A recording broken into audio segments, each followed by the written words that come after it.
Bienvenidos a La Cultura del Riesgo, el podcast del Sistema Nacional de Emergencias de Uruguay. En nuestro primer episodio, inauguramos la serie de conversaciones Glosario, un catálogo de conceptos que son clave para entender la gestión integral del riesgo. En el episodio de hoy, alerta. ¿Quién emite las alertas y para qué? ¿A qué nos referimos por sistemas de alerta temprana?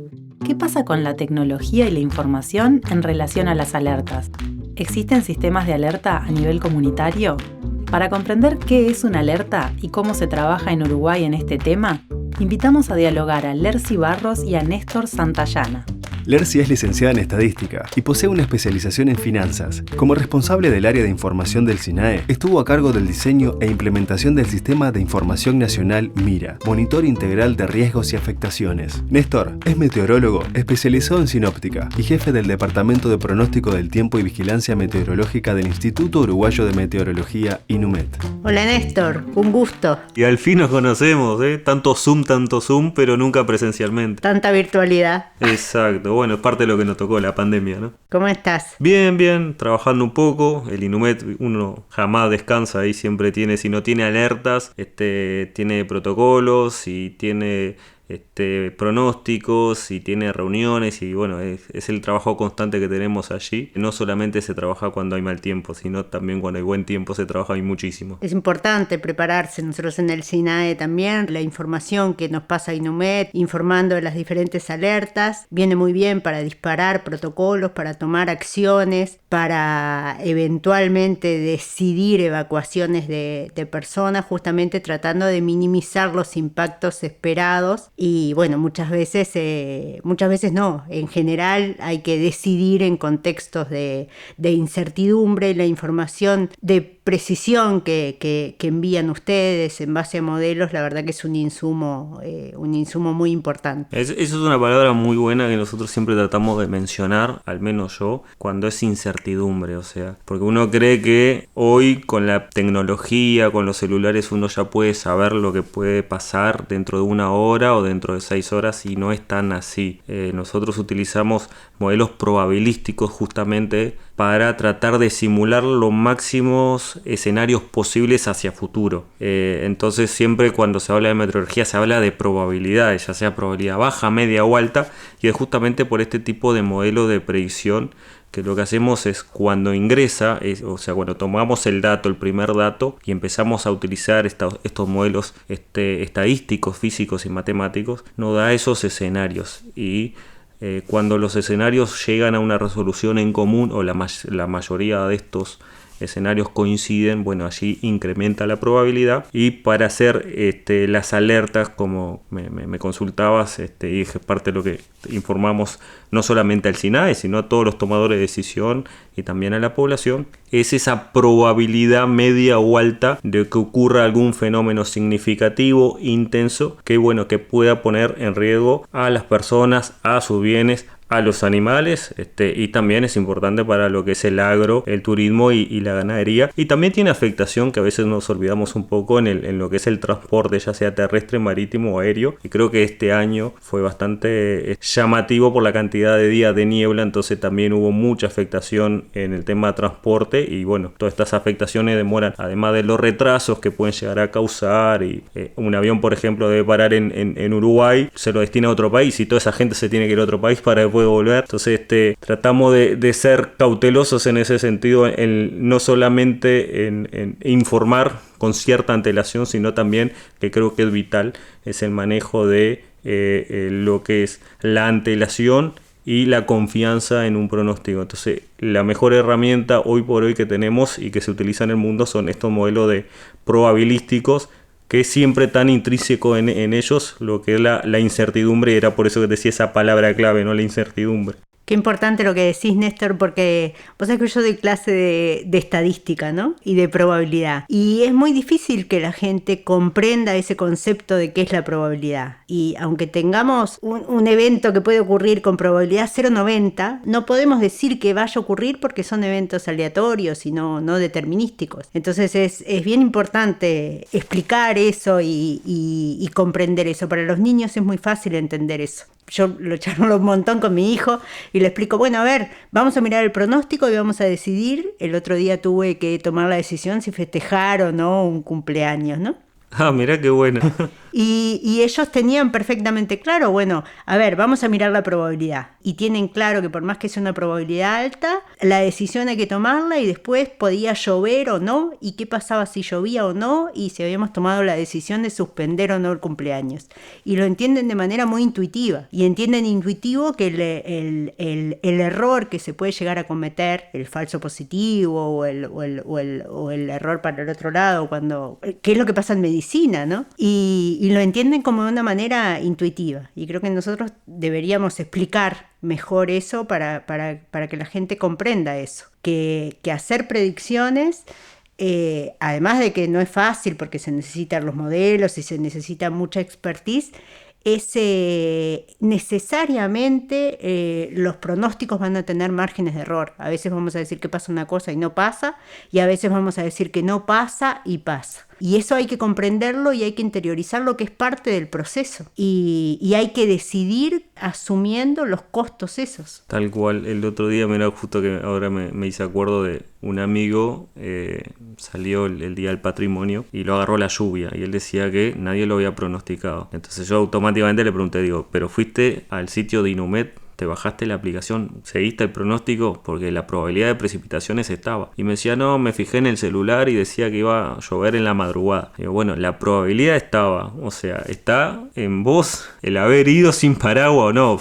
Porque uno tampoco va a dejar de vivir porque hayan pronósticos. Uno obviamente debe entender a qué riesgos se va a enfrentar, pero bueno, si en realidad el pronóstico no hablaba de tormentas, hablaba de probabilidad de precipitaciones. Con una lluvia se hubiese ahorrado el mojarse y arruinarse el día del patrimonio. Y después, con respecto a eso de la educación, yo creo que es una mea culpa que debe hacer el servicio, cualquier servicio meteorológico o cualquier meteorólogo. Está en nosotros la obligación de comunicar, de informar y de capacitar a las personas. No todos son meteorólogos, entonces en principio no hablar tanto en términos técnicos, sino que llevarlo un poco más a tierra. Siempre pongo el ejemplo de Doña María y Don José. Si Doña María y Don José entiendan lo que queremos transmitir, ya eso es el partido ganado. Entonces está en nosotros y el Inumet ha apostado en ese sentido.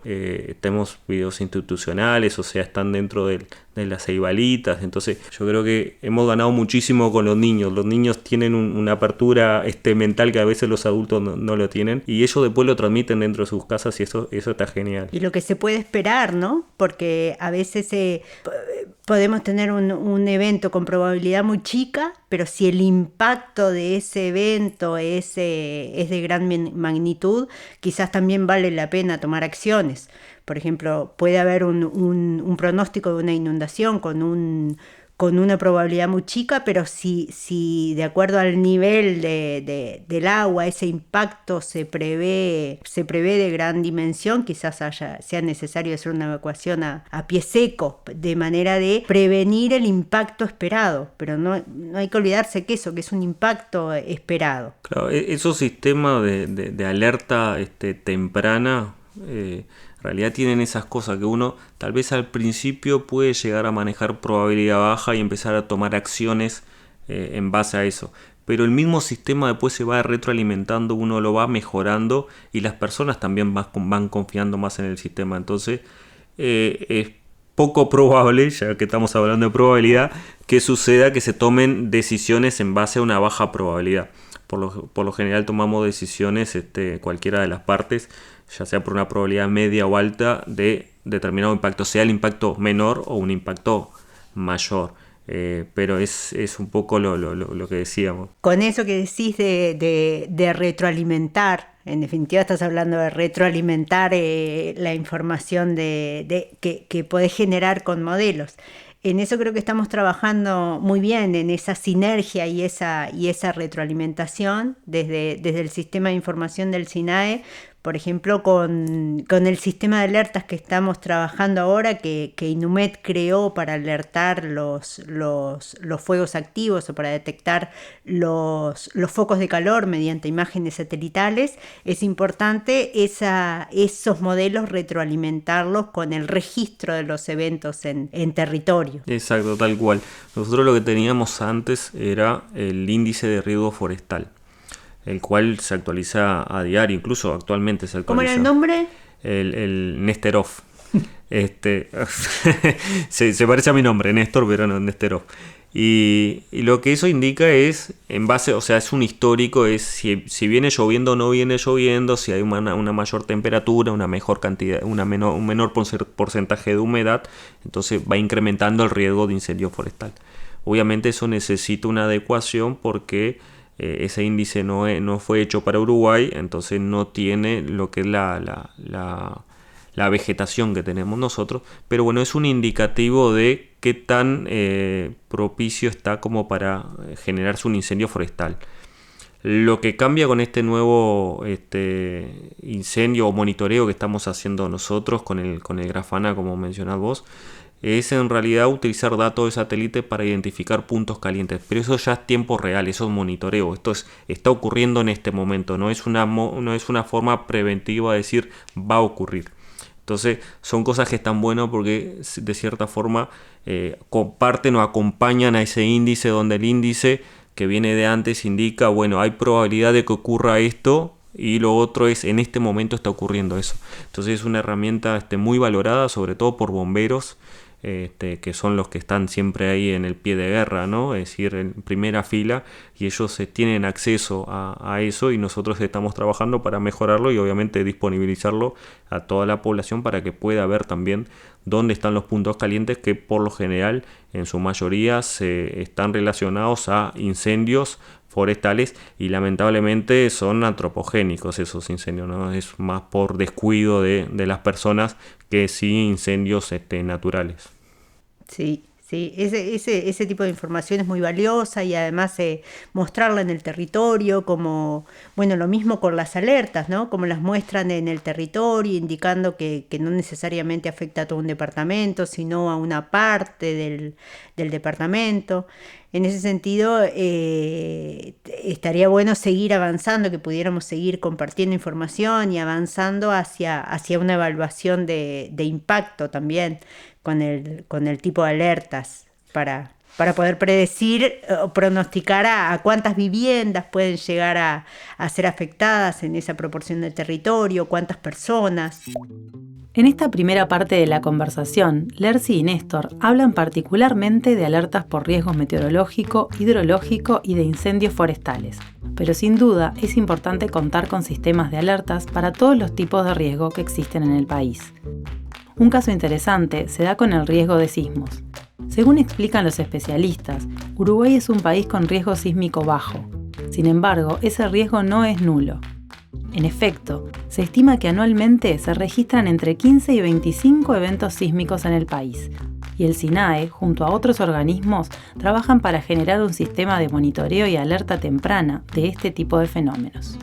En el segundo tramo de la charla, nuestros invitados dialogan sobre las diferencias entre alerta y sistema de alerta temprana, y de la importancia que tiene el hecho de que la población que pueda resultar afectada disponga de la información con la antelación suficiente para tomar medidas de prevención. Además, se mencionan algunos de los temas en los que INUMED y SINAE trabajan actualmente, como el protocolo de alerta común y el sistema de alerta temprana FuseWheel. Este último es una plataforma abierta de manejo de datos que funciona como sistema de pronóstico y de advertencia de inundaciones. Tenemos una reunión pendiente nosotros por el protocolo de alerta común, que es algo que está implementando la Organización Meteorológica Mundial y que lleva en sí a lo que es tratar de emitir dentro de un sistema que además es nacional pero además es globalizado, todas las alertas que se emiten, ya sean alertas meteorológicas desde INUMED, que nosotros sabemos que son esas alertas de colores amarillo, naranja y rojo por algunos fenómenos meteorológicos que se van actualizando en el corto plazo para darle una mejor idea a las personas dónde está la afectación o dónde va a estar la afectación, y que obviamente también eso siempre está de antemano informado el Sistema Nacional de Emergencia, de los distintos ECOET y todos los tomadores de decisiones. Pero bueno, dentro de esta alerta protocolo común también está el multirriesgo, donde pueden haber alertas meteorológicas, hidrológicas o de cualquier tipo, y yo creo que eso es la responsabilidad que tiene el Sistema Nacional de Emergencia en ese sentido, es muy grande, y bueno, es esa reunión pendiente que creo que tenemos. Sí, ahí hay que trabajar más en profundidad y tener más sinergia. Nosotros estamos replicando actualmente en nuestro sistema de información, el MIRA, las alertas que emite Inumet, las alertas que recibimos a través del FIUS, del sistema que pronostica eventuales inundaciones en la ciudad de Durazno y en Artigas y ahora en Santa Lucía, y se está incorporando también pronósticos para sequías. Entonces, justamente a posterioridad de recibir la alerta, donde hace foco el SINAE es en esa toma de decisiones y en esa parte de operativa y decisión con incertidumbre, tomando como insumos las probabilidades y los pronósticos. Ahí es bien importante eso, ajustar los protocolos, que los sistemas puedan dialogar como lo venimos logrando de manera automatizada. Claro, todo eso en sí es un sistema de alerta temprana, mucha gente no sabe, ¿no? Pero toda esa integración de usuarios, de distintos roles, de procedimientos y demás, en sí es un sistema de alerta temprano que inicia por la emisión o el monitoreo de algún fenómeno o de alguna cuestión que sabemos que va a tener cierta afectación en el corto o mediano plazo o largo plazo, porque también los sistemas de alertas tempranos, por más que diga temprano, a veces están enfocados también a variaciones que pueden darse con el cambio climático, por ejemplo. Pero en sí todo eso es un sistema de alerta temprano y creo que estamos trabajando muy bien en ese sentido. Y bueno, vamos a ir mejorando y retroalimentándonos entre las distintas instituciones. Pero bueno, nos convocaba un poco acá el tema alertas y al final nos fuimos de tema. Es importante ese concepto que decís, Néstor, de que no es una alerta, sino que es un sistema y que tiene diferentes etapas y muchos organismos trabajando coordinadamente justamente con ese objetivo común de minimizar los impactos esperados, ¿no? Rescato esos dos conceptos de la charla. Tal cual. Y en sí yo tengo una definición de alerta, ya sea del tipo que sea, que es brindarle la información, comunicarle a la población para que las mismas tomen esa medida de prevención y posteriormente, si es necesario, esperemos que nunca sea, de acción. Entonces eso es un poco lo que engloba una alerta, ya sea meteorológica, hidrológica o de cualquier otro tipo. Es eso, ¿no? Es el conocimiento, la información, la prevención y la acción para minimizar riesgos. Y bueno, es un poco la definición que me queda a mí de este tiempo que he estado trabajando en Inumet, sobre todo con alertas y bueno, y trabajando con ustedes que son en sí el Sistema Nacional de Emergencias del Uruguay. Néstor, un gusto intercambiar contigo como siempre, pero presencialmente, no virtual. Nos reunimos y seguimos trabajando para coordinar y para mejorar estos sistemas de alerta temprana que son tan necesarios. Bueno, muchas gracias. Para mí también fue un gusto conocerte en persona, ¿no? Porque eso de la virtualidad uno ya está medio aburrido. Así que seguimos en contacto. Muchas gracias. Esto fue Alerta, la primera conversación de la serie Glosario, un catálogo de conceptos que son clave para entender la gestión integral del riesgo. En el próximo episodio conoceremos más acerca del concepto de actores. Gracias por acompañarnos. La Cultura del Riesgo es el podcast del Sistema Nacional de Emergencias de Uruguay. Podés seguirnos a través de nuestras redes, Twitter, Facebook, YouTube y en nuestra web www.gup.uy/SINAE.